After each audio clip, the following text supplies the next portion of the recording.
Hello, everybody, and welcome to our third evening of Women in Agriculture.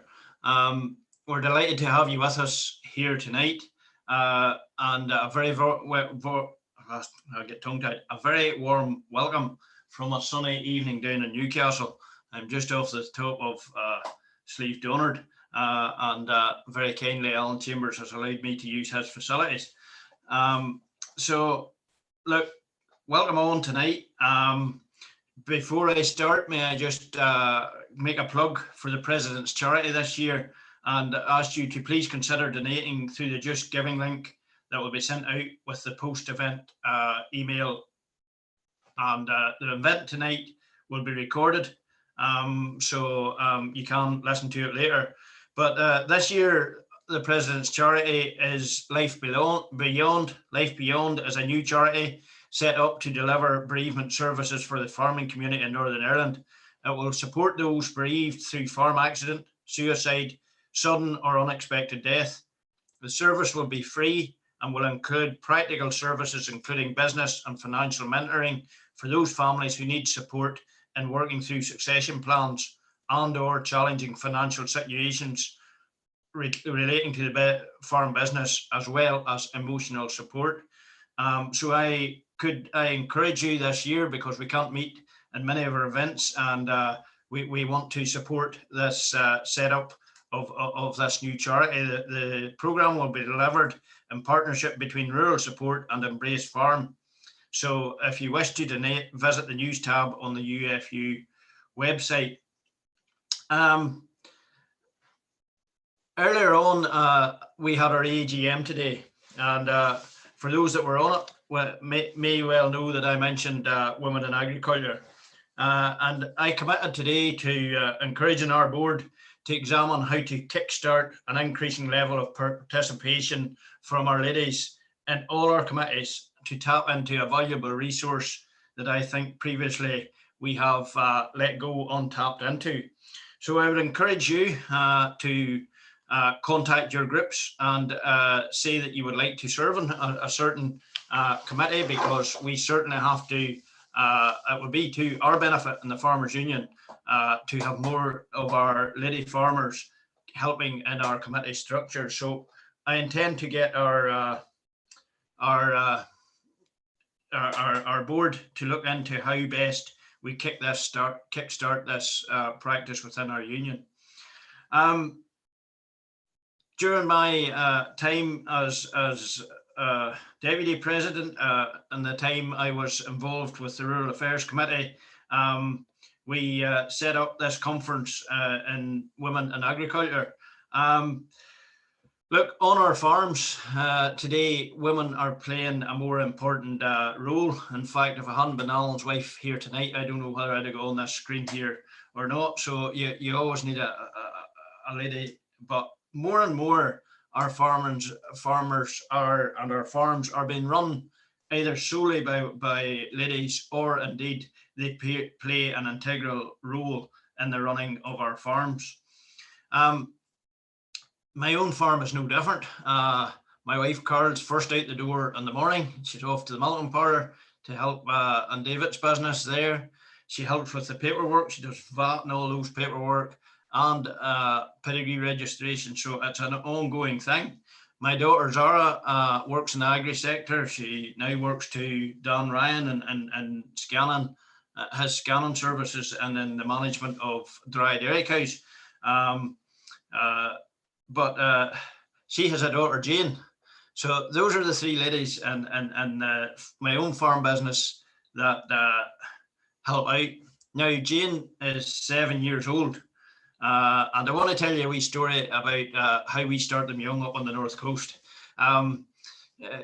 We had an earth bank silo out in front of the dairy, and just this spring here, when we reached the top end of another wall, we decided to replace this earth bank. So Jane was going over with my wife Carol to do the milking, and she says, "I'm glad to see those boys digging away that earth bank, for really," she says, "it was quite a tip." With the old silo covers and the silo tires sitting on it. So we drew it away, and she was sailing and I suppose I would need to watch the health and safety and all that, but she was sailing on the tractor with David tipping up the stuff, and my son David said to Jane, I'm going to have to save up money to pay for this wall. So the next day when she came over, she started poking in her bag of old clothes, and I said to her, Jane, what are you looking for? She wouldn't say, she just gave a wee funny smile. My wife Carol, her granny, said, what are you looking for, Jane? What are you lost in there? But she wouldn't say. But when David went in to go to bed at night, there was a bag of pocket money sitting in the bed.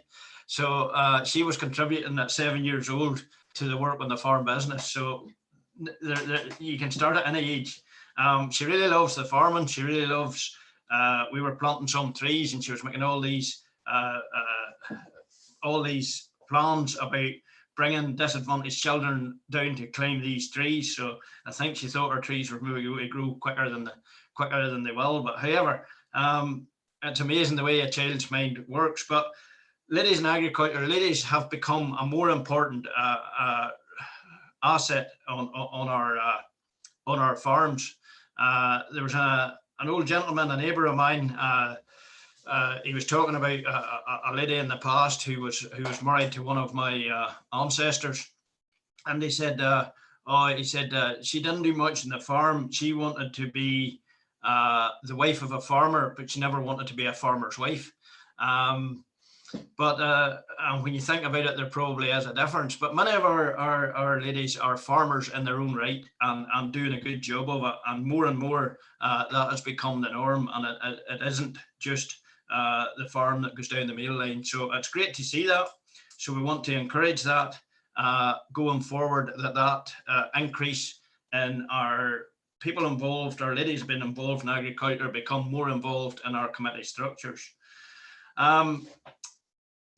I was asked not to saunter on too long tonight, so I'll move on to introduce Nicola Weir and Claire McCallion, our two speakers. Now, Claire, I don't really know, and I don't really know a lot about, so I'll leave Jennifer to chair and to introduce them. But first of all, I'm going to say something about Nicola Weir. Nicola, the first time I met Nicola, I get this phone call about this from this young voice. She sounded about 20 something, and could she come to do a demo program, because she intended to do an hour-long agriculture program for Radio Ulster. So the wee sporty mini landed down in our yard, and this young lady jumped out and introduced herself as Nicola Weir. Well, in my past career with sheep and breeding pedigree sheep, I've done quite a bit of judging. And when you judge female sheep, you like to see somebody with ears pricked up and eyes alert. Well, this wee blade jumped out of the car, and Nicola certainly ticked all the boxes as far as a female would do in the agricultural world. She was a breath of fresh air. She was on top of her job. She was enthusiastic about what she was about to do, and she was to do this demo for her program. Thankfully, her program has come to pass. I wondered how she was going to fill an hour on it, but over to Nicola. Nicola has no problem in filling her hour. So I'm not going to go on any further, but Nicola, you certainly have done farming a world of good in your program, and thanks for all you do for agriculture. I'll reach over now to Jennifer Hawkes, who is our chair of our Rural Affairs Committee, and Jennifer is going to chair the evening for us. Thank you. I think I'll just pick up off the back of you, Victor. I have laughed myself silly over the last couple of minutes.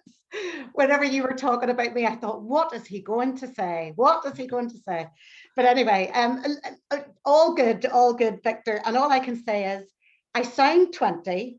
You did then go on to say, I looked 20, you know, but I'm sure that's what you were going to go on and say. And also, I loved hearing about your wee granddaughter, Jane. And what I am going to say, Victor, is that I'm very surprised a woman from Ballymoney has given away her money. I have never heard the like of it. You're obviously not raising her very well, Victor. You would need to have a word.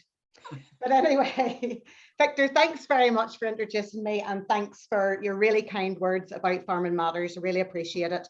And I want to say good evening to everyone, and thank you so much for logging into this seminar this evening. It's wonderful to see so many people logged on. Now, I've been chairing the Women in Agriculture event over the last 2 Wednesday evenings, listening to some wonderful women speaking about the roles they play in agriculture and rural life.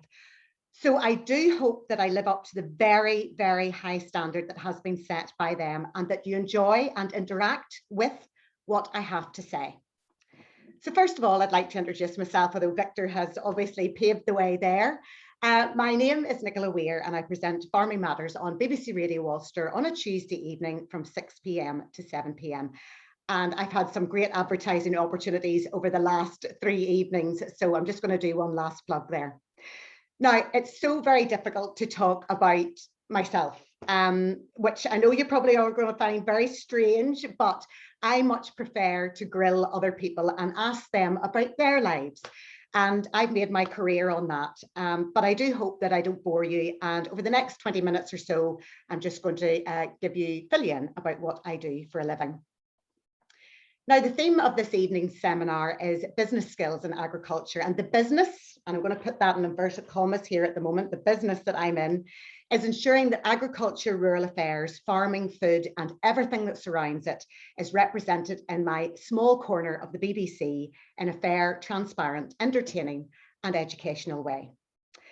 But how did I get to that little small corner of the BBC? Well, I have to emphasise that farming and rural affairs are not something that have been thrust upon me by the BBC. It is in my blood. Both my grandfathers were farmers. One was a beef and dairy farmer and the other was a pig farmer. And one of my grandmothers also loved raising turkeys for Christmas and giving them away as festive presents. And I tell you, that was a much better gift for family and friends than a voucher or a perfume set, I absolutely guaranteed. But I have so many happy childhood memories of rounding up the cows for milking, observing the piglets, picking some fresh pea pods from my granny's farm garden. And when I say picking, I'm talking about eating. Or making sure turkeys were pecking the nettles as Granny insisted that gave them a better flavour. And I can tell you, I think it definitely did. Now, I was brought up in Ballymena, well away from the farm environment, but I guess the stuff you learned and the people you loved and observed do stay with you and shape your life. And I've always loved the country. I studied at Ballymena Academy, Queen's University, and then the Belfast of Further and Higher Education, because back in the prehistoric days, as my children talk about, Biffy was the only place that you could study journalism in Northern Ireland. My first job, which I very fondly remember, was at the Ulster Gazette in Armagh. Now, when I say job, I mean a 1-day-a-week work experience post, but I loved it and it cemented my love for journalism, as well as talking to some of the wonderful editors that we have here in Northern Ireland. My first article actually for the Ulster Gazette, believe it or not, this will definitely interest Victor, was about proper bra fitting at the local department store. So there you go. That was my very, very first article and I was so proud of it. And I still have that newspaper up in my attic somewhere. However, my first paid job was with the Coleraine Times up there on the North Coast.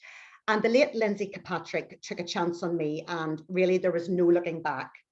I covered everything from courts to councils, murders to bake sales, police appeals to sports days, and it gave me a very solid foundation in reporting and journalism. It's really where you got your grounding back in the prehistoric days, as I say, for reporting and journalism. Eventually, I was lured to the city by the newsletter where I worked under the editor, Jeff Martin. He's a Ballymena man himself, before I was tempted back to the North Coast by the late, great Bertie Troy, who I remember very, very fondly. And he is was the owner of the Northern newspaper group, which had such titles such as the Coleraine Chronicle, Ballymena Guardian, the Northern Constitution, just to name a very, very few. And I made some wonderful friends there. It was in 2004 that I managed to secure my first broadcast position, and that was at the BBC Radio News Bulletin's desk. And I have to say, the interview for that job was nerve-wracking. And I could hardly believe, number one, that I was in the BBC building, because I used to drive by it and go, I wonder what goes on in there. I'd love to get in there. I was totally awestruck, but I remember that I was asked by one of the 3 interviewers whether I'd used recording equipment before. And of course, I was bemused by this question because all I had used up to that point in my career was a trusty notepad and a pen, and also my shorthand skills. So I sort of thought about making something up and saying, oh yeah, use recording equipment all the time. But I took a deep breath and I just sort of thought, no, I am just going to tell the truth. And I told them I have never used a recording equipment, don't even know what end of a camera's up, and wouldn't know if it come up and bit me. And I thought, well, that's blowing it. I might as well forget about the job at the BBC. However, it was at this point that another of the interviewers said, there's no better equipment to use when it comes to reporting than a notepad and a pen. And at that point, I learned 2 lessons about business and about representing yourself and about going forward in a professional world.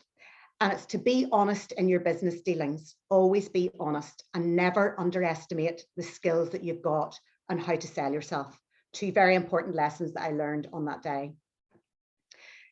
Now, as well as doing this role as freelance, because freelance means that you just go in, do shifts and go out again. You're not actually a full-time member of staff. So I was really lucky in that freelance post within the BBC that I was able to combine it with working in the Belfast Telegraph. And I also then picked up working 2 days a week as the Belfast High Court reporter. Now, boy, that was a high pressure environment. And if you speak to any reporter anywhere in the world, they will tell you that the most nerve-wracking thing in this business is definitely court reporting. Why? Because you have to ensure that all your reports are absolutely bang on accurate, that there is absolutely nothing out of place, particularly when it comes to a jury. I remember being in many a courtroom with the now TUV leader, Jim Allister. And I tell you, I was a bag of nerves every day walking into that room after one of my court reports had been broadcast or printed in one of the national or the local papers, as he was prolific in picking over such reports and examining if prejudice had been carried out to sway a jury.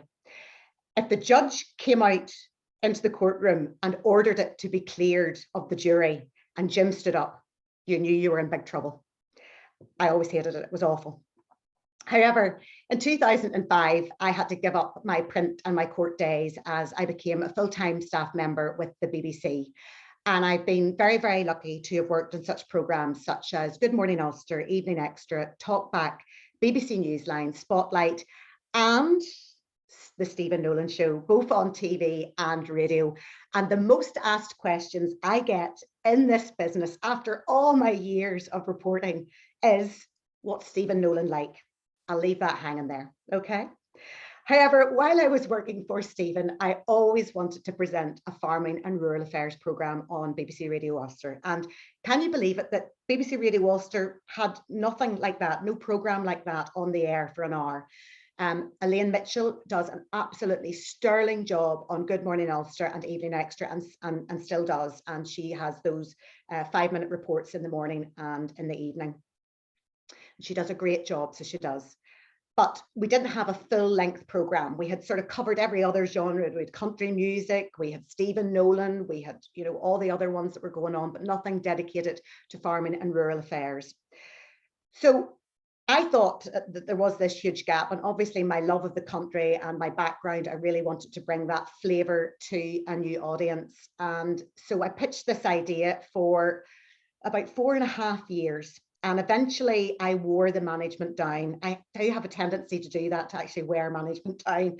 And they let me loose on the airways in October 2019 for Farming Matters. And it's a programme I am extremely proud of. And it was just wonderful to hear Victor talking about it there. And I love that people are getting out of it what I hope they get out of it.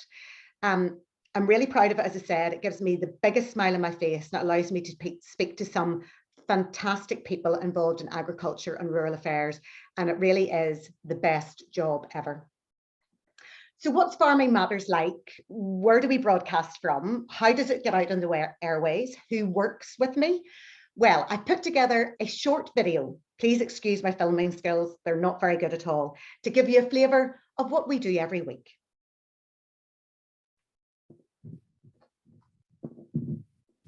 So I am here in the BBC studio. I'm just going to spin round so you can see what it's like. Big piano. So this is one of the largest studios that we have in the BBC. And you can see beyond the glass there is my producer David, who is frantically trying to get up our first guest. It is Tuesday morning and we are setting up for Farming Matters for this evening, Tuesday night at 6 p.m. So we're just about to do some pre-recorded interviews, which we would do for some of the programme, and we are going to be doing one on cow temperament with an expert from Queen's University Belfast. So if you just see, I'm going to log on to my computer in just a couple of moments. If you see here, we have a large box as well as my cup of coffee, which I'll move away. This here is the box that I can communicate with my producer while we're on air. The producer, as I said, sits behind the glass there, and he is frantically working away. So he is completely separate to me. Of course, when the days of COVID, we have to be in separate studios as well. But normally we would be in separate studios. However, what I would normally have is the other side of the desk where you see these empty microphones. I would have all my lovely guests that I would have for my programme. But at the minute, we don't have them. So David, as I said, is trying to get our first guest up. I will log into my computer now and see what our running order is and let you have a look at what a running order is whenever it comes to studio setup. Okay, everyone, I've got my earphones on, just getting ready for my first guest. I want you to have a wee look at what we call the running order. If I just click on this slug here for Farming Matters, you can see that I've got my cue in, which is this bit here that I'm highlighting. And we're going to be having a wee chat to Dr. Jonathan Storkey. Just in the knees as well. Okay, heading into production area. This is about as far away as I can get from David. David, do you want to say hello? Hello. So this is David Maxwell, who produces Farming Matters for me on a Tuesday. And we are not to be within 2 meters of each other. But David, what's it like working on Farming Matters? Be kind. Oh, it's a joy every week. You never know what's coming, Nicola. It's just, wonderful. So what are you at today? What have you got about today? Well, what have we just done? We've pre-recorded an interview there with Lockdown Livestock, which might be for this week or next week. That's with Dr. Gareth Arnott. And we're going to do the market report with the wonderful Ian Stevenson in just a moment or two. So I'll be dialing him up in a moment once you stop recording video. Well, why don't you try dialing them now, just so that everybody in the Women in Agriculture webinar can see exactly what you're doing. Okay. So I'm just going to move over to this side of the room. Again, we have a strict policy in here just whenever it comes to being away from each other. So David is in control of this studio, which then controls through the glass in here to me. So I'm through that glass there. Coming back. David. Hi Ian, it's David here. How are you? Not too bad. Ian, I'm a little bit early. Are you okay to do this now? Okay, I'll put you onto the desk. Just a second. So I'm just putting Ian onto the desk and Nicola will be able to speak to him.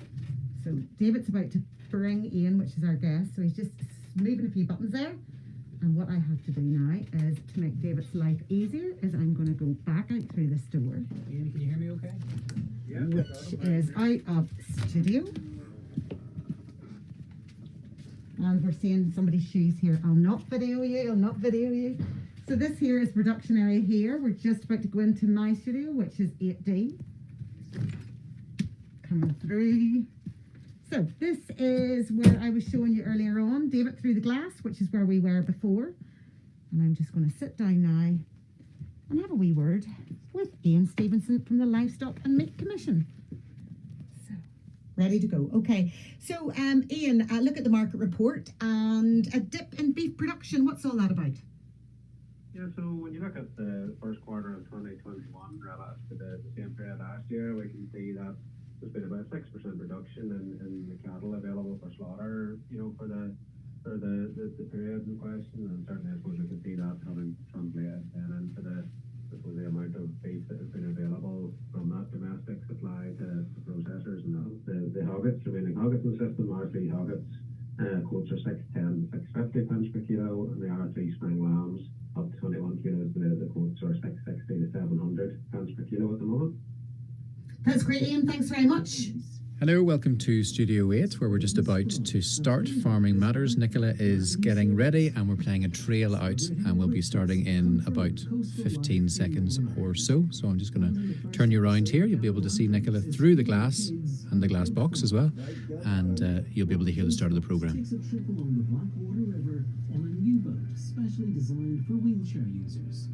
That's Homeground, Wednesday at 7:30 on BBC One Northern Ireland.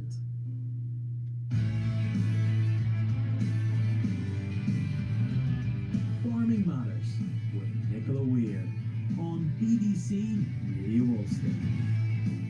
Hello there and welcome. Weeds warning for farmers. Are crops and food security at risk? The art of silage making, and how do you get the most out of your grassland? We speak to a farrier about the need for his skill in a modern world. And a wasabi farmer adds some spice to farming life in Portadown. That and more to come in the next hour on Farming Matters. That's it for the end of another busy programme. Thank you to all my guests this evening and to you for tuning in. And if you want to send us a rural story or issue that you'd like us to cover, then please do email farming.matters@bbc.co.uk. And if you want to listen to this programme again, you can do so on BBC Sounds. So for me, Nicola Weir, and producer David Maxwell, please do stay safe and do enjoy the rest of your evening.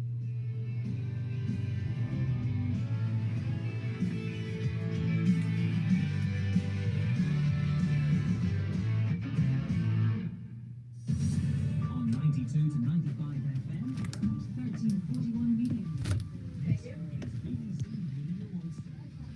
Okay. Hiya. I thought you were keeping video of me. I am.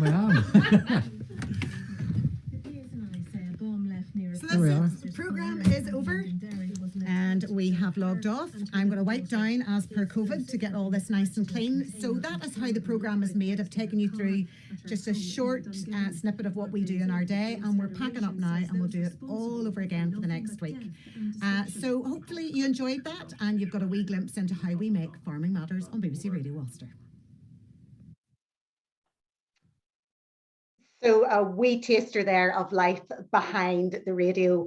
But what have I learned that I can give everyone who's watching now about what it's like to be in the media business within an agriculture setting?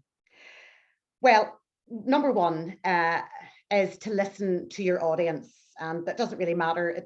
That goes with every business, is to listen to what people are telling you. If someone emails or texts or writes with a story or an issue that they want to come to air on Farming Matters, acknowledge them and ensure that the time and the effort that they have spent contacting you is not in vain. People just do like some acknowledgement that you have received, you know, that they have taken time out of their day to contact you. Number two is to establish relationships and foster them. I hate the word networking. It just raises the hackles on my back. As to me, it really does sound like you're using people and jumping from one person to the other to the next big thing, okay? In this business, you do that at your peril, because if you're seen in business as a user, then it's game over. Grow your contacts, foster them, go back to them, acknowledge their importance in the role that they have played, either in your program or your life or your business, and do that, and you will have a reliable contact, if not a friend, for life. Be fair, accurate and legally sound in all your dealings in business. As a presenter of a BBC programme, I have to remain neutral and give the audience not just one side, but many sides of the argument or the story. Or to coin a phrase, I have to be an impartial reporter. For instance, climate change and farming is a hot topic at the moment. And in order to be fair, I have to give all sides of that argument. Also then to be accurate. In all business, researching your subject is an absolute must. You need to be able to rebuff or ask in-depth questions, and you can't do that if you haven't taken the time to educate yourself, read up about your subject, and make sure that you're not going in that in an ignorant way. It also helps you to ask all those in-depth questions and make sure that you come across as competent and that you know what you're talking about. And also being legally sound is an absolute must when it comes to live radio. absolute must. You do have various defences when it comes to live radio, but very few nowadays. But having that being legally sound is equally applies to all business dealings in all industries, okay? Now more than ever, people know their legal rights, and damaging somebody's reputation, business, family, misrepresenting them will have major consequences on anybody's career. Also, be yourself. In other words, don't present yourself as one thing to some and something else to others. It will eventually catch up with you and bite you on the bum. I've met many a person who's as nice as ninepence on the screen or on the radio, and they are absolute horrors of it, okay? Rule of thumb is treat others how you would like to be treated yourself, and that goes a long, long way in any business. In my business, it's essential to be entertaining and educational. That's not the same in all business, but in the media, it does help a great deal. I want people to tune in to Farming Matters and either hear something they didn't know or be so engaged with the output that they forget the time. These are the two main reasons why programs both on TV and radio are made. It's all about engaging that listener or the viewer, drawing them in, making them forget that time is swirling on around them. So I want you to be engaged with the output and forget the time. And, you know, I think even whenever it comes to business outside the media, people are drawn to those who are engaging and entertaining, and they make you feel relaxed. So it's always a good way to have that about you in business. Finally, let others shine. When I interview people on my program, I want to hear the very best version of them. I want them to be a success. I want people to enjoy listening to them.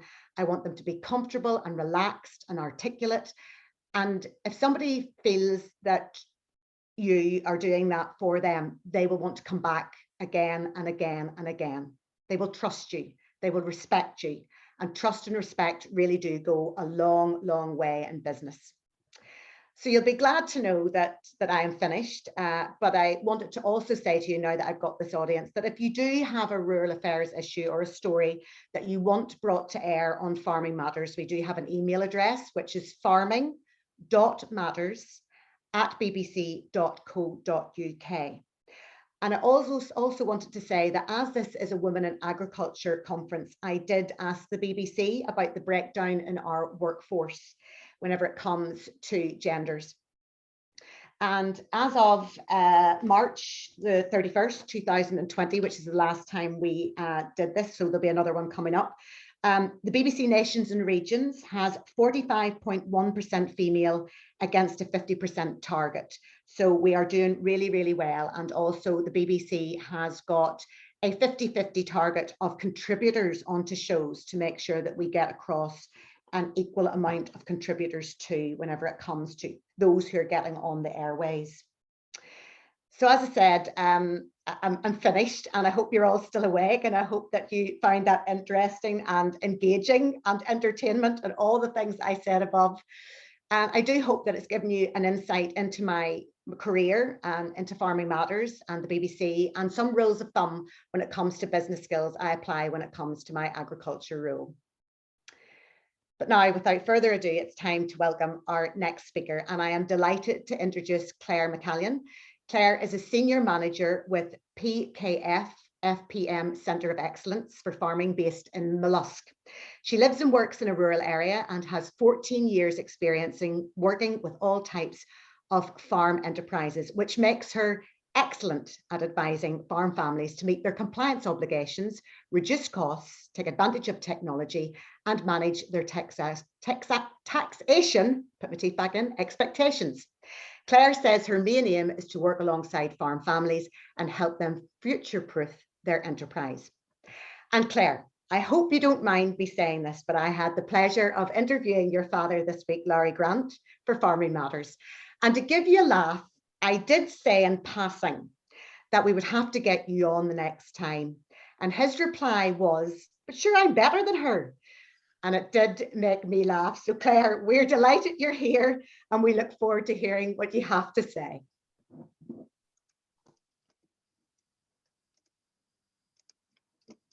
Well, just to say, Nicola, yes, he is better than me, but I hope I do. I hope I do women in agriculture justice today, and I really do thank you for your kind words of welcome. I'm really thankful to be here today, to have been invited along to be part in such a special night. I feel really privileged.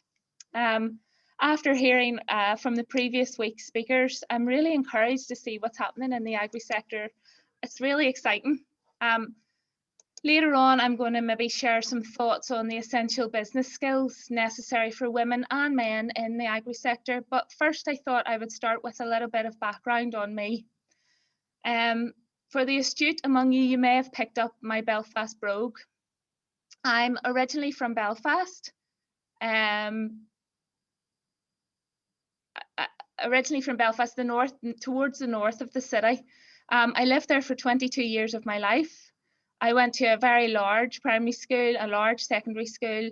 I played sport and I got involved basically in anything that was going in church and community life in inner city Belfast.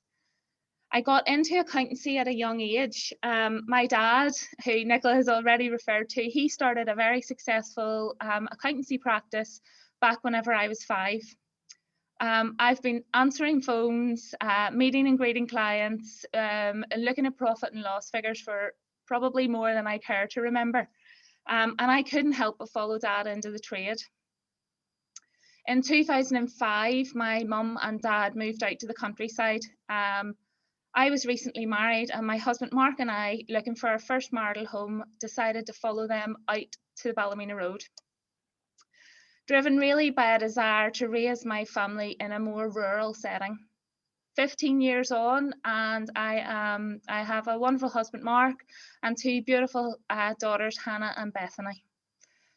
My daughters know nothing different now really than waking up to the sound of cattle and lambs at this time of year in our neighbour's farm. They go to school in a small rural school with farmers' daughters and farmers' sons. I'm friends with past and present Young Farmers Club secretaries from Aughackel to Holstone to Glaryford and beyond. I hardly recognise myself anymore. I wear Grassmen hoodies on school pickups, and I listen to Marty Moan and Lisa McHugh religiously. I couldn't help it. The farming families that I work with and I live among have inspired me. It's a life like no other. It is the lifeblood of our country, and it should be protected, preserved, and well advised so it may prosper. So accountancy and tax were obvious choices for me, and much like that well-versed phrase, farming is in the blood, well, for me, so was accountancy. So when Dad bought a farming practice in Ballyclare in 2007, it was like the penny had dropped, and I haven't looked back since. Of course, a tiny starting her accountancy career in a rural community, servicing largely farming clients and families, does present some challenges. And to begin with, I'll be honest, I didn't know my New Holland from my John Deere. But 15 years on, and largely thanks to 2 wonderful female colleagues, mentors and friends, Donna Agnew and Caroline Doyle, who has since left the accountancy world for a career in banking, I am where I am today. Our family-run practice merged in 2014 with PFK-FPM, and things have gone from strength to strength. We have an expert farming team across the island of Ireland, advising every range of farming and associated enterprise. But that's enough for me. Let's focus on our topic tonight. So it's business skills in agriculture this evening. I'm going to give a bit of a whistle-stop tour over the next 10 or 15 minutes on a few key skills that I think are essential for our farmers, our farming families and women in agriculture to possess.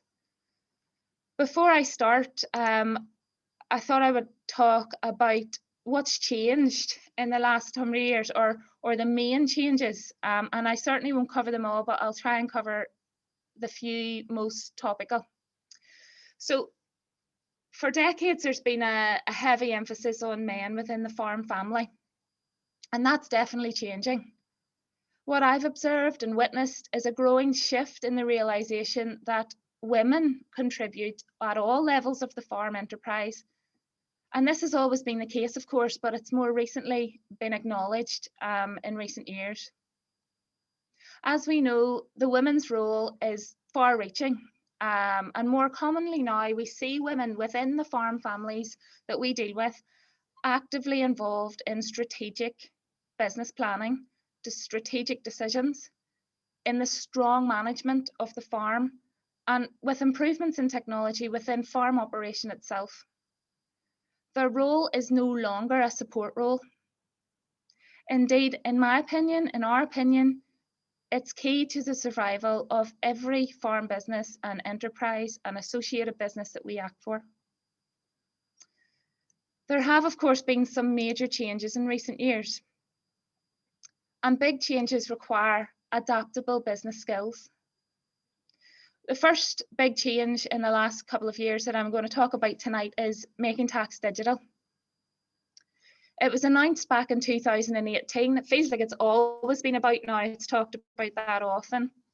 It's a key part of the government's plan to make it easier for individuals and businesses to get their tax right and to stay on top of their tax affairs. Currently, it's for VAT registered businesses above the VAT threshold of 85,000.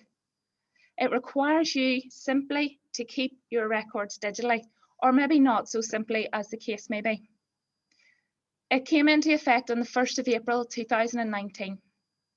But you should note that from April 2022, compulsory making tax digital for VAT will be extended to all VAT registered businesses with, even if you're below the VAT threshold of 85,000. A lot of farmers will be affected by that one. And making tax digital for income tax. Well, the schedule really to come into play in April 2023 for businesses with turnover over £10,000 will be that you'll be required to return information to HMRC regarding income tax on a quarterly basis. So that should keep your bank managers happy. For many, MTD within the farm industry was a really daunting prospect. What I have observed from a community with a heavy reliance on pen and paper, checkbooks, ledger books, and physical bank statements, going digital was a big shock. PKF, my dad, Laurie Grant, and I, we did a host of roadshows with Greenmount and Rural Support in 2018, all over Northern Ireland. And to be honest, we were met with uncertainty and nervousness among farmers and related businesses on the topic of MTD, especially within the older generation. But encouragingly for me, it was predominantly our agri women who adopted the switch to digital and embraced technology more advantageously and proactively than our male counterparts.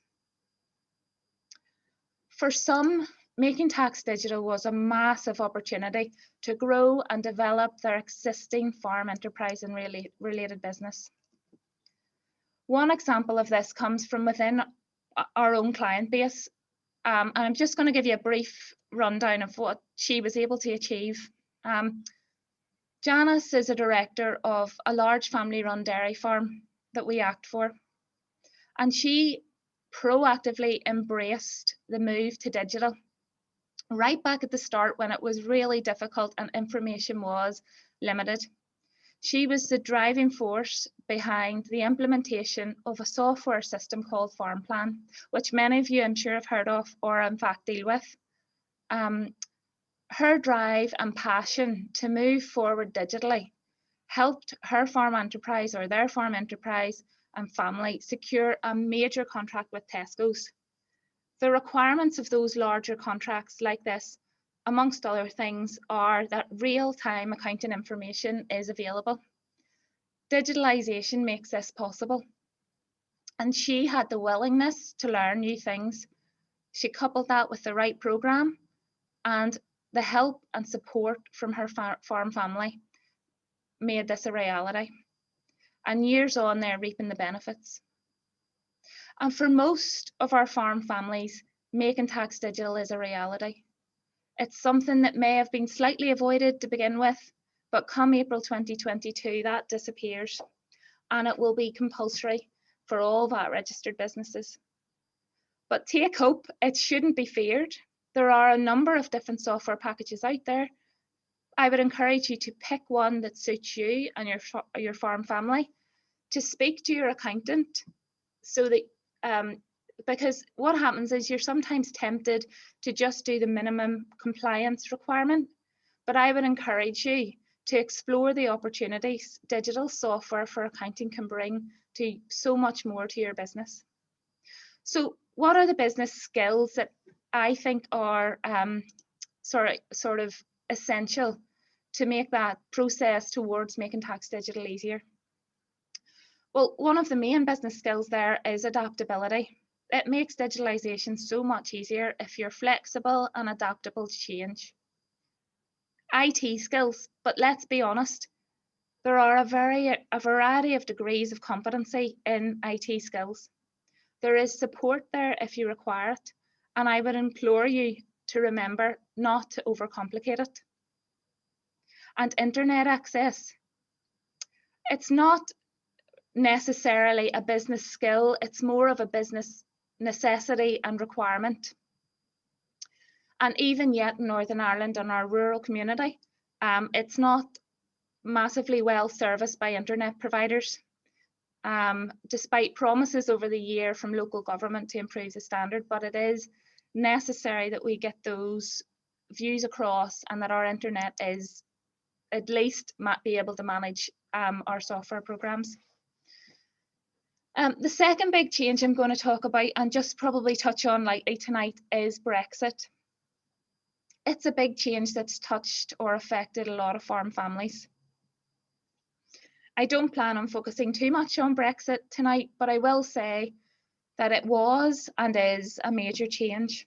And as with any change, it requires you to refocus your business strategy and be open to new possibilities and changing markets. For many, it was business as usual, albeit with some increases in prices because of difficulties other industries were facing. For some, it had no impact at all. However, for the farm family that focused on opportunity and diversification and that supplied into local markets, it's likely to have been and will be a very successful change. For most on Brexit in the farm, the jury is still out and we'll just have to wait and see how the dust settles. But what I would say is there are some main highlights and there are some main ways that you can make sure you have the business skills to capitalise on, or at the very least navigate, Brexit challenges and opportunities. The first and probably one of the most important is marketing. Marketing is a business skill, but it's one I must confess I don't possess. It is one I am pleased to say, though, that I see in abundance in the agri sector. Facebook, Instagram, Twitter and LinkedIn, social media outlets, not something that you would easily equate with the farm family.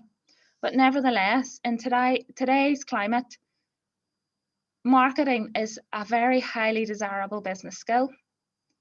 Social media is flooded with passionate female entrepreneurs promoting their farm business. It's exciting and encouraging. It's current with a nod to traditional farming, and I, for one, am thrilled to see it. They say that passion sells product, and ladies, women in agriculture have passion by the bucketful. The second skill I'm going to talk briefly about tonight is diversification. Changing the business model to meet the needs of new markets. We must be flexible farm enterprises going forward. Thirdly, financial skills. There's no doubt about it. Financial skills are indeed a big necessity within the farm family. You must have these financial skills to run your successful farm business. to ensure profitability, to manage the cash flow, because changes inherent with Brexit regulations will insist upon it. And lastly, in my opinion, you need to understand your supply chain management. Where exactly does your farm business fit within that? The third and final change I'm going to focus on tonight facing farming in recent years is COVID-19. And this is purely from a business point of view, because like me and like all of us, we will have been touched personally, socially and emotionally by COVID-19. But from a business point of view, for many during COVID, the farm has remained relatively unaffected. Although there were some very nice grants made available under the Self-Employment Income Support Scheme and others. For some, lockdown restrictions associated with COVID-19 were a chance to diversify. The customer and even big supermarket chains focused their attention on local supply chains and incentives to go shopping local and eat local. They boomed. So for many of our farming clients and farming families, we've seen a change in direction during a really unsettled period, some of whom form successful complementary farm enterprises alongside the traditional farm. And I'm really excited to see how these develop over the next few months and years. For most, COVID was a lesson and is something we still have to learn from. The door to developing new, exciting and complementary farm business enterprises is not closed, not by a long way. There's plenty of work still to be done there. What skills do you need to navigate this world of COVID-19 and what it leaves behind? Well, negotiation is a key business skill. Within supply chain management, particularly for those larger supermarket contracts, we have to develop the skills to understand the dynamics that underlie our farm costing. Where are your break-even prices? If you complement this knowledge with a robust digital platform, you'll be flying. Need to understand what your pricing is all about. The actual cost of producing anything on your farm should never be far from your mind. And forget the years of agreeing accounts with your accountant where you simply look at the bottom line and tax due. I would implore you to expect more. So to take advantage of the opportunities and avoid pitfalls of repeating the same thing over and over again, there's a number of key relationships I feel are critical. Your banking and your bank manager has changed fundamentally because of the level of debt now in the UK and Northern Ireland economy. As businesses struggle to repay COVID loans, banks are becoming increasingly concerned. And for this reason, the farm enterprise needs to be on top of its numbers and forecasts, its repayment capacity, and the maintenance of confidence within existing and new borrowings. The second relationship, and both are connected, is your trusted advisor, your accountant, your tax advisor, and your bookkeeper. As you monitor your performance and your cash flow and approach banks, this relationship is key. Get them talking, get your accountant, your tax advisor, and your bank manager chatting. It makes that system flow so much easier. Review your succession planning. Consider when, if, and how assets should be transferred to the next generation. And tax and the structure of the farm enterprise, all of this becomes increasingly important as the Chancellor increases tax to recover the billions spent on COVID. What you want to keep in mind at all times is that tax efficiency is the key to preventing tax leakage unnecessarily to HMRC. To manage payments within the farm family while keeping an eye on the benefits and support available for young farm families. So for a few minutes, I'd like to just refocus on I think one of the most important things that you should try and achieve this year, from my point of view, which is moving the farm enterprise away from a lifestyle towards a commercial operation. If you can do that, I think it's the key to success. And it sort of focuses your mind on a few different things. Diversification, which we've already touched upon. If you're able to diversify by feeding off this shift to local and sustainable, it's the key to a successful farm. It's some sort of complementary diversification. Pivoting, that just means fundamentally changing the direction of your farm business to help your farm business survive in a changed market. But you do need to consider how the new enterprise impacts the existing, and look at maybe different rules whenever you change, for VAT, for instance, whenever you change business entities or business enterprises. And the next generation should never be far from your mind. It should be given some careful thought and should be planned very carefully with your accountant, your farm family, your solicitor and your tax advisor. To finish off, I'll give some hints and tips on, I suppose, the highlights or the most important business skills for women in agriculture. Business structure is key for many reasons. It's key whenever it involves a farm family. It's key whenever you're wanting to, I suppose, proactively look at reducing tax or minimizing your tax exposure. It's key whenever you're trying to equip your enterprise, your farming enterprise and farm business for succession. And it's key whenever you're trying to protect that farm asset. You should consider and not fear whether incorporation is right for you and your farm family. Traditionally, there is a fear with it, but the advantages here are the opportunity to separate the ownership of the asset from the farm enterprise. And for many of our farm families, they have managed to separate the trade of the farm from the asset, which is the land, etc. Succession planning. When is the right time to pass to the next generation? The earlier these decisions are made and the more planning that goes into them, the more robust the farm enterprise tends to be. I would also encourage you to embrace technology. It's frightening. It's sometimes, and for a lot of people, it's not the most natural thing to do, but it is so rewarding whenever you can see the facts and figures that are produced or that you have at your disposal by embracing digitalization. Explore your R&D potential. Now, this is something you'll want to explore with your accountant and tax advisor. We have a number of successful case studies where we've cooperated with a number of R&D tax specialists to benefit many of our farm clients. But of course, this requires the farm enterprise to be incorporated first of all. It encourages continual innovating on the farm. Tax planning.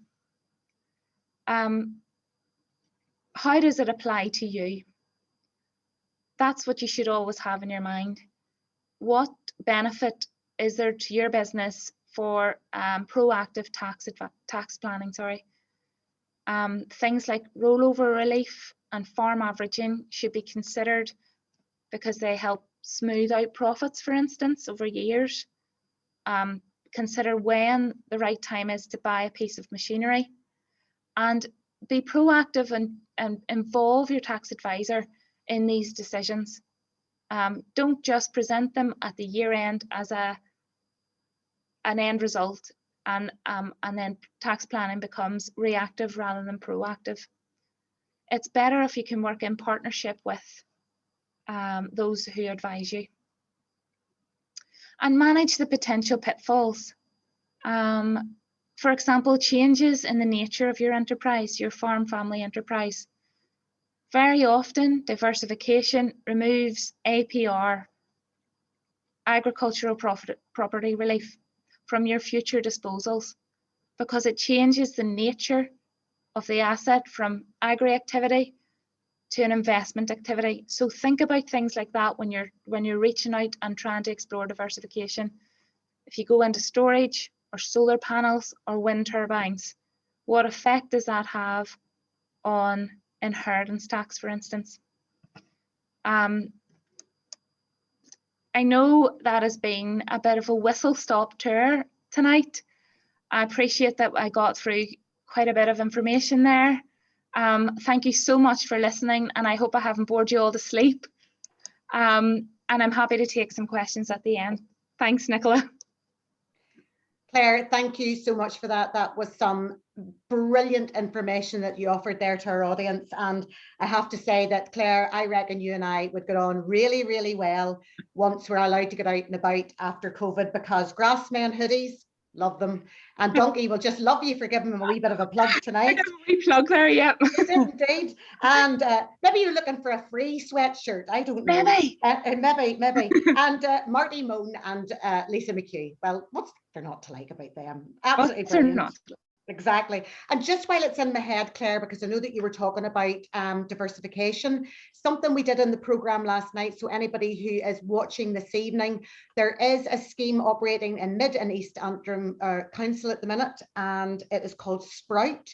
If you want to go on to Mid and East Antrim, they are looking for people who have got those lovely ideas on farms and want to bring it to fruition. So if you've got a great idea from your farm, Mid and East Antrim are running that scheme. It's called Sprout. Just had a wee look at the council website. So just while it was in my head, Claire, I wanted to let people know. But Claire did mention there, we're throwing it open now for a question and answer session. If you have a question for Claire, and not so many for me, please, I'm going to direct them all towards Claire. Please use the Q&A button down at your screen. Don't use the chat button, okay? Please use the Q&A button to get through to us. But Claire, we did have lots of questions that people want to ask you. So we are going to get stuck straight in here. I'm just going to have a wee look down my list. Claire, I'm sure a lot of people can identify with this. Working within a family brings challenges.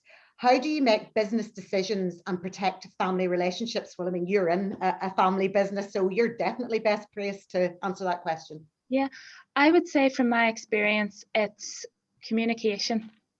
I think very often whenever farm families have issues, like every family, it's not until they nearly boil over that they involve tax advisors, for instance, or whatever. By that stage, there's a lot of repair work to be done initially. I would say from our experience, and I think specifically on the most important topic, one of the most important topics within the farm family succession planning, those really early open and transparent conversations that you have will really protect your whole farm entity and your whole farm family moving forward. Claire, just on that note about succession, because it's one that we do quite a lot on Farming Matters, why do farmers shy away from that discussion, from that thorny issue? They don't really like discussing it too much. And I think once they peel the band-aid off, the actual work in succession planning becomes quite straightforward. I think it's that initial fear, like with anything, that it's massive. These farm families have built up a farm enterprise for generations, and there's no retirement age in farming, and I think that's very different from other types of business. There's no real good time in a farmer's mind to stop, because it's a lifestyle and it's something they do with all their heart and soul and they're passionate about, and handing that over to the next generation is difficult.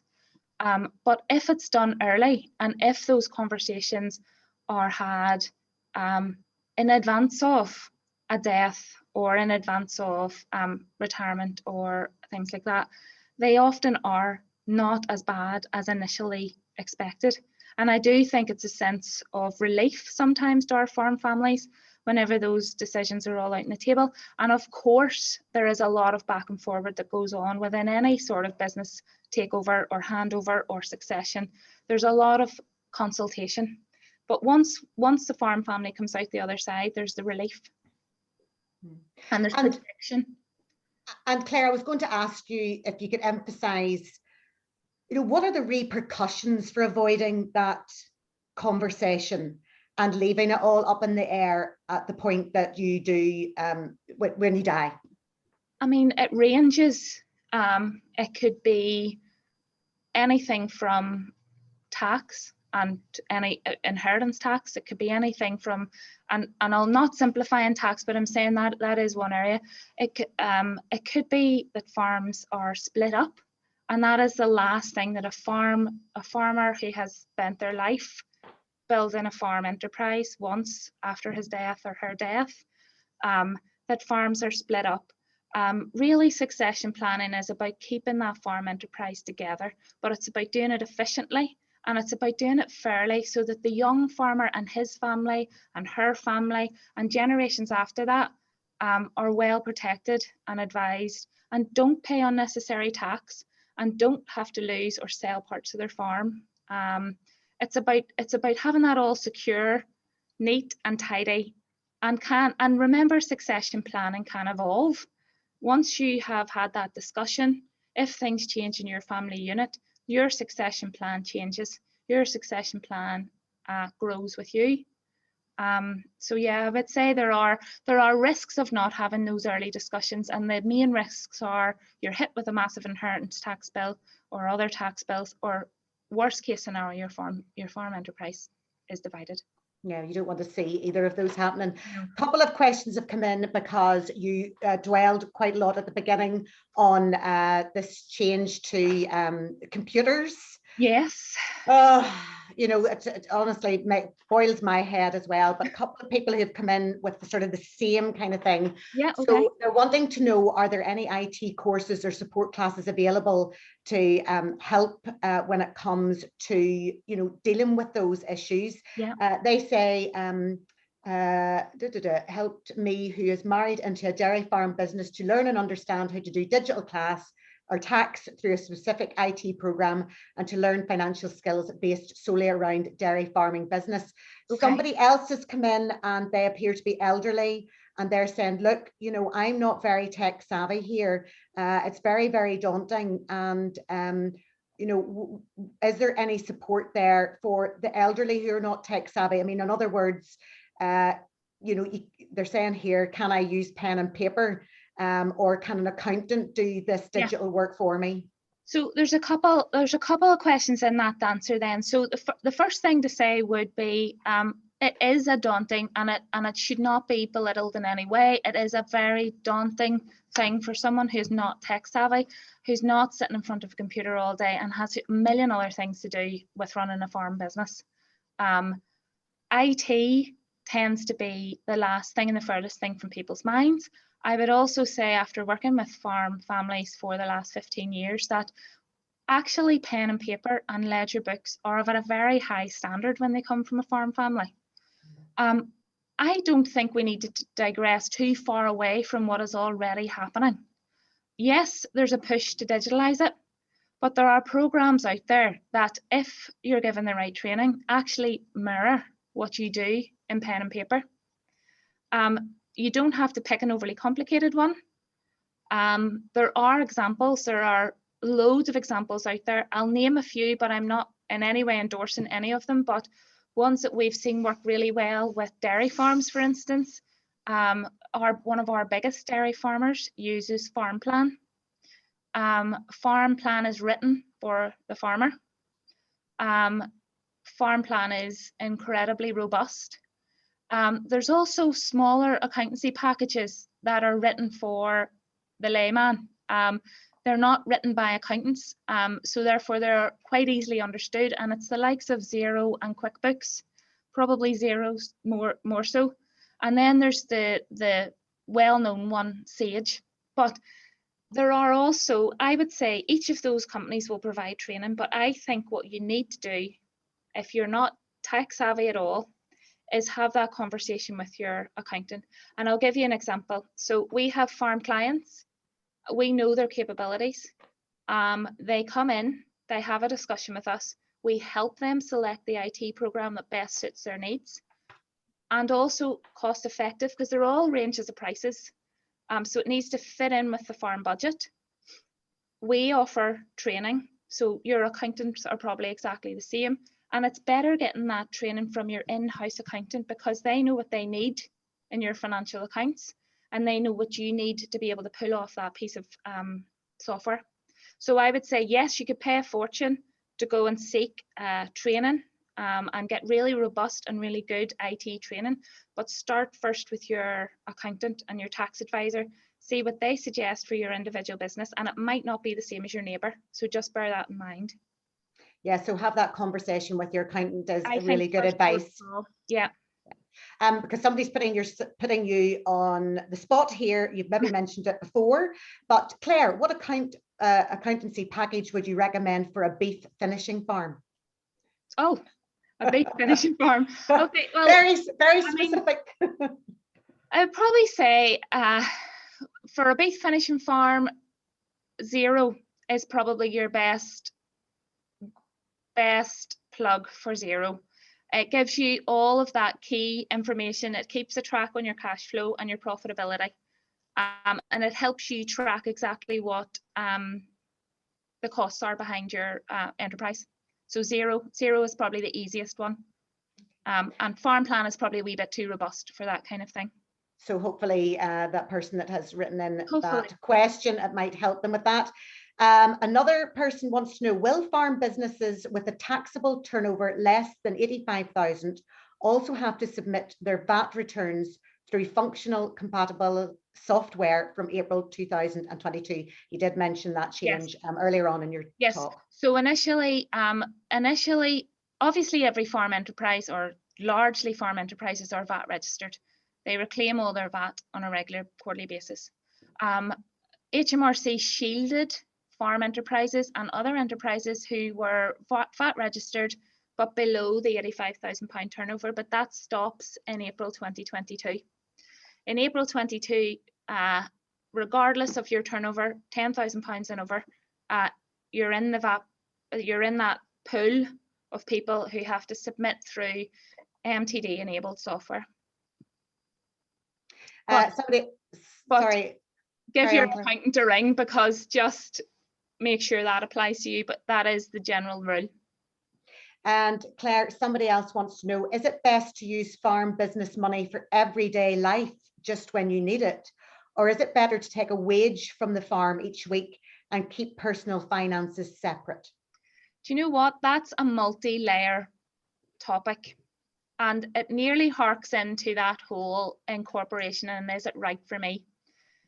It sounds to me potentially like that's maybe a younger generation farmer, because I've seen and you witness across, I suppose, a range of farms that there is no such thing as a wage in a farm enterprise if it's a sole trade and a partnership. It's just a split of a profit at the end of the year.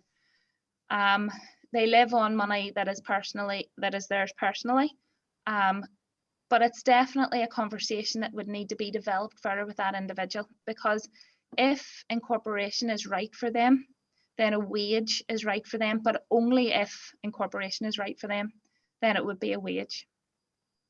Right. So another thing that you'd maybe need to get advice. I think a lot of questions in accountancy, and it's not that I'm trying to deflect, but it really does depend on the individual circumstance and the individual status and setup of the farm. How many individuals are involved? What age are the individuals? Things like that.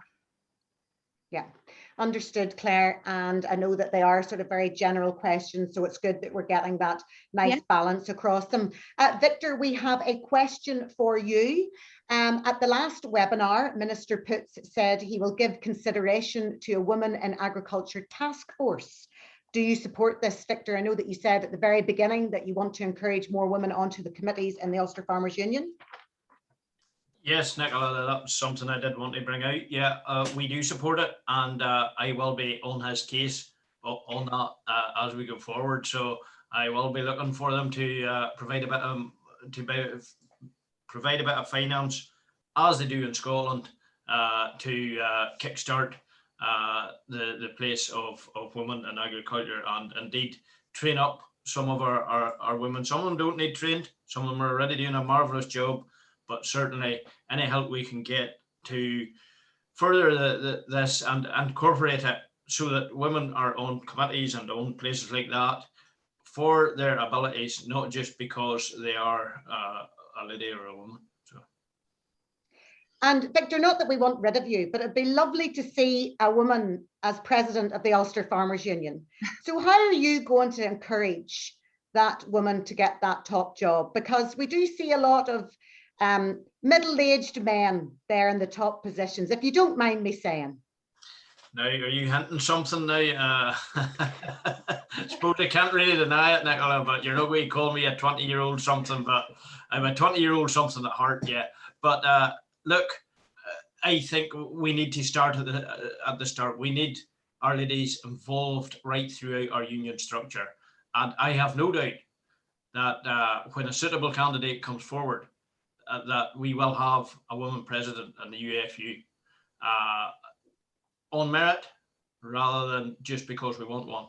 And, you know, if there's one come forward at the next election that has that proper qualifications and the rest of the farmers respect her for that, I have no doubt they will vote for her on merit. But I think it would be wrong to have somebody there just because they are a female, but it would be nice to see more women getting involved in the political side of our agriculture lobbying effort in the UFU. I think it's a resource that we haven't tapped into. I think it will do our union good. And I think through that, then somebody will emerge as a leader of our organisation. Well, there you go. The gauntlet has been thrown down by Victor. All the ladies that are watching tonight, please get involved in the Ulster Farmers Union. And you never know, Victor, you could be ousted by a woman. You just get 2 years in job and you're through it, and this job anyway, you're through out to grass, so you're ousted one way or another. Claire, I want to ask you a question, and I'm very interested about your talking about the relationship between yourself and the bank manager. Mm-hmm. And that struck me as a relationship that has really changed over the last few years. I mean, I remember you used to be able to go into your local bank in your local town. You knew who your bank manager was. You knew him or her by their first name, and you probably socialized with them. That's all gone. Banks are closing down. It's more, you know, you go to these wee chat rooms where there's faceless people. It is becoming more difficult to have that personal relationship with your banker. Yeah, it is. And I would encourage people to seek out those banks that are still putting the customer first, are still very much about engaging the customer and having that maybe not even bank manager customer relationship, but at least someone in influence within that bank, and so that you can get a message to your bank manager, whatever. I would say verbal communication is still very, very key in that relationship. We do a lot of digital work with banks. I'm not going to lie, it's probably changed from us as well, the way we interface with banks now. But it's the communication is still there if you get the right bank. And some of our agri banks are amazing at assigning bank managers and banking staff to oversee your account. Yeah, absolutely, Claire. And we do have some of those on Farming Matters who are extremely knowledgeable and still there as the face of that bank. So it's lovely to see them on. Unfortunately, a couple of people have asked me a question. So somebody here has said, Nicola, did you find it hard for people to accept you on Farming Matters and producing a farming programme, especially with the gender gap in the industry? Excellent, excellent question. And to be honest with you, I can say hand on heart, I did not get any kickback whatsoever with any gentleman farmers that I have met, any men within the industry who have treated me anything other than with the utmost respect, friendliness, welcomed me onto their farms, chatted to me willingly, And I have never felt that I am inferior in any way, shape or form whenever it came to producing Farming Matters or getting out there in the agriculture industry. I'd say I said earlier on in my talk, there is no better job, I'm telling you, in the world than my job. I get to speak to the most fascinating, wonderful, warm people who love what they do, who care for the environment, who care for their livestock, who pour their heart and soul into it. It's usually a family business that has been passed down from generation to generation. And I have to say that I have never, ever, ever felt anything other than welcome. But I'll let you know how that goes as the years progress, but definitely nothing to say negatively in that way, shape or form. And I have to say that Victor has always been a great champion of mine, and I've always liked going out to see him. And do you know what, Victor? I can barely recall our first meeting, so I can, but you obviously recall it very well, even down to the fact that I was driving a Mini. That's right. I think it was wee white money, Nicola. You can it was indeed. And But you it were was full of enthusiasm, and we did a demo that you presented to your bosses to see if we could set up Farming Matters, and you come back with a phone call to me, all excited that you had got approved for an hour-long programme. And to be perfectly honest, I thought, how will Nicola keep an hour full, and is she not biting off too much at the start? I didn't want to dishearten you, but that was my thought. You have managed to fill that hour. You've kept it jokey, you've kept it interesting to the public, and hats off to you. You've made a job of it. Oh, Victor, thanks very much for saying that. Really appreciate it. Somebody did ask me a question saying, how do I choose the stories and my guests every week? Well, this is a difficult one because there are so many stories out there whenever it comes to farming and rural affairs. And I could fill, Victor was saying, how could she fill an hour? I could fill 3 hours every week easily. If my bosses were to give me an extra hour, it would be absolutely brilliant. Surprisingly enough, a lot of people who are not from a farming background listen to Farming Matters. And I get a lot of emails in saying, I don't live on a farm, I live in a city, but I am interested in farming and rural affairs. And I listen to your program because I want to find out more. So the stories I do are what you would call, a lot of them are basic farm stories, where I get my guests to break it down in very simple terms. Like we know hoggets and silos and, silage and all this here, all the jargon that goes along with it. But somebody sitting in Belfast maybe doesn't get that, and they want to find out a wee bit more. So I try to break it down, so we're getting some of those, pardon the pun, grassroots stories. Like for instance, last week I spoke to Jason Rankin, who is involved in AgriSearch, a fantastic organisation. They do a brilliant thing which looks at the grass growth throughout Northern Ireland, and you wouldn't believe the differences throughout Northern Ireland and the counties. Fascinating stuff. Jason is just a gem, and he breaks everything down. It's so digestible. And he tells you exactly where the grass is growing, the impact that it might have later on in the year, which farmers are going to know about. But something like that there is very, very easily digestible. And then, of course, we have Phone Call from the Farm, which is one of our staples in the programme, where we get just to speak to a farmer about what they've done that week on the farm, what their farming background is, and then they get to choose a song that they really like to listen to, which just as nice, breaks the programme up a wee bit. So we do, every week, we just look at the stories in their merit. Obviously, something will spring up as being very obvious that week, such as the review into the agri-food sector. That was quite an obvious lead.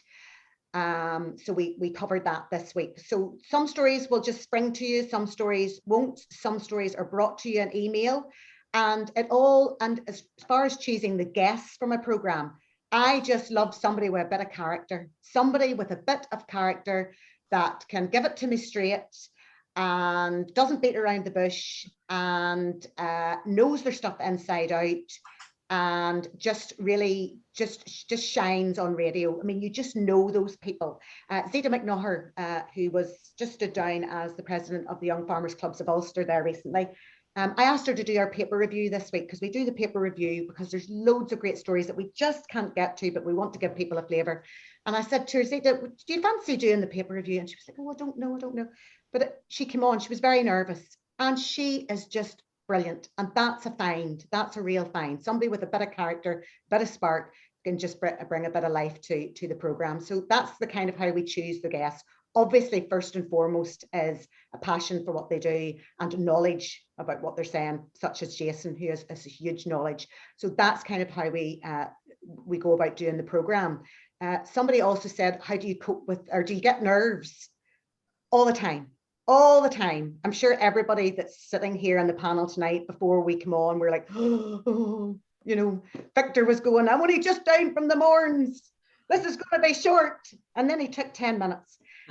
So, you know, you get those nerves. It's the time when you don't have nerves is the time you have to worry. I think nerves give you that wee bit of an edge and just give you that wee bit of a lift to spark you off, and then you get running. Once you get running, then you're going.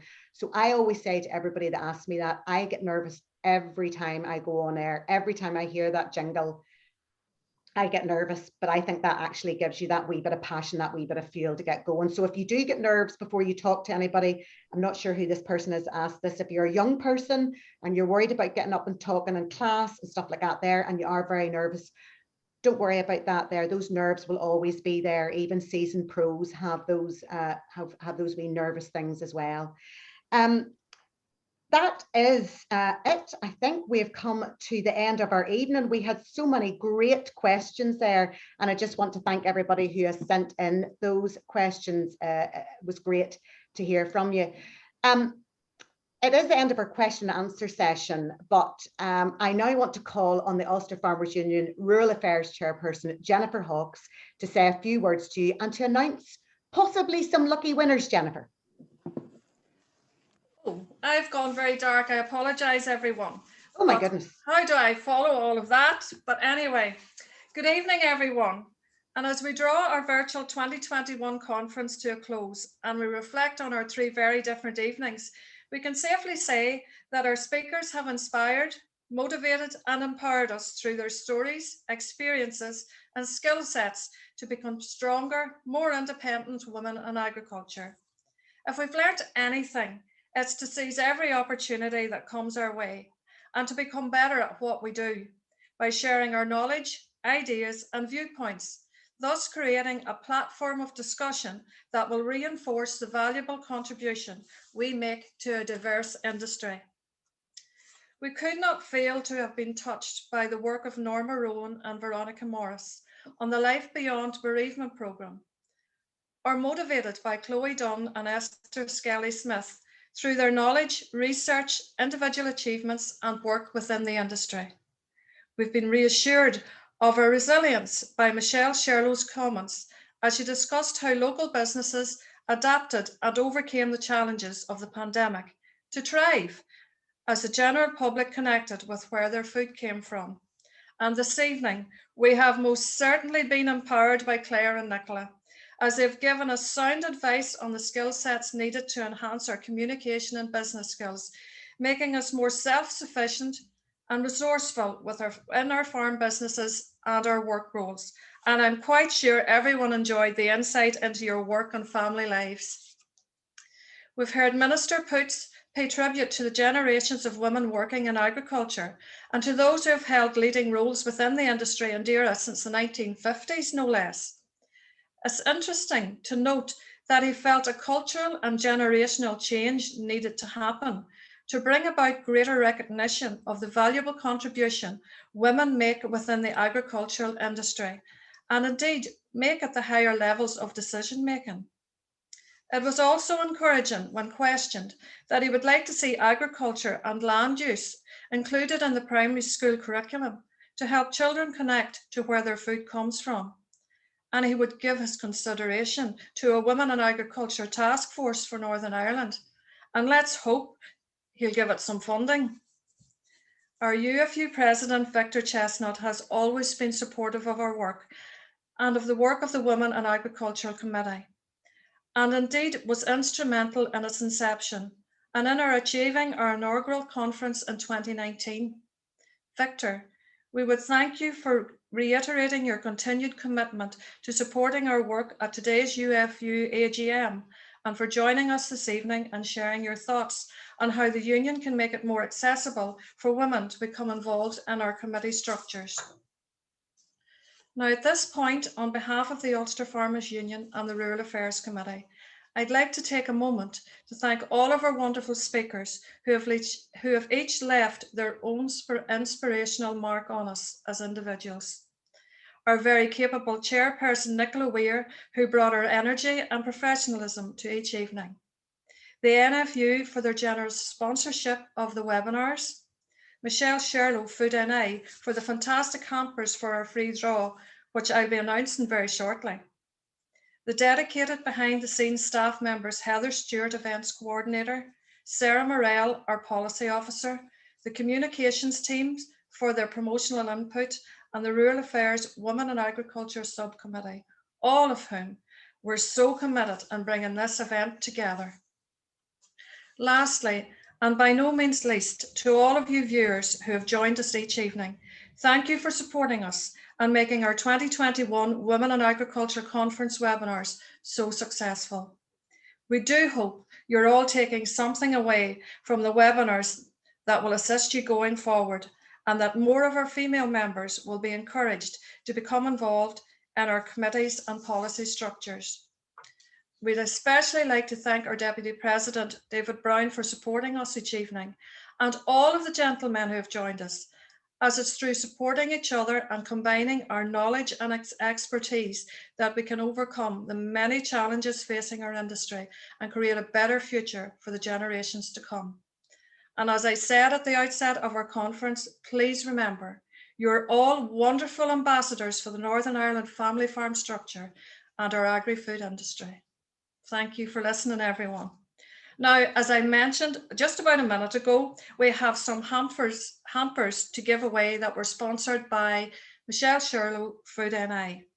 And I should have a drum roll, but I apologise, I don't. But we have 3 lucky winners tonight, and I will just announce them now in order. Barbara Kerr from Ballymoney, Jane Woodrow from Killaloe, and Pamela Brown from Newton Ards. Congratulations to you all. You're very lucky to be getting a really scrumptious food hamper coming your way, full of all locally produced Northern Ireland produce. And Heather will be in contact tomorrow via email to confirm your address for delivery. So thank you very much, everyone, and I hope you enjoyed our webinar series. And I'll hand you back now to Nicola, and thank you, Nicola, for chairing so ably. Jennifer, thank you very much for those very kind words. And the only thing missing out of that was your beautiful face. Yeah. And I know Jennifer had gone to the hairdressers, and we can't even see your hair. Oh, well, it's shorter than it was and not as bushy. That's what I'll tell everyone.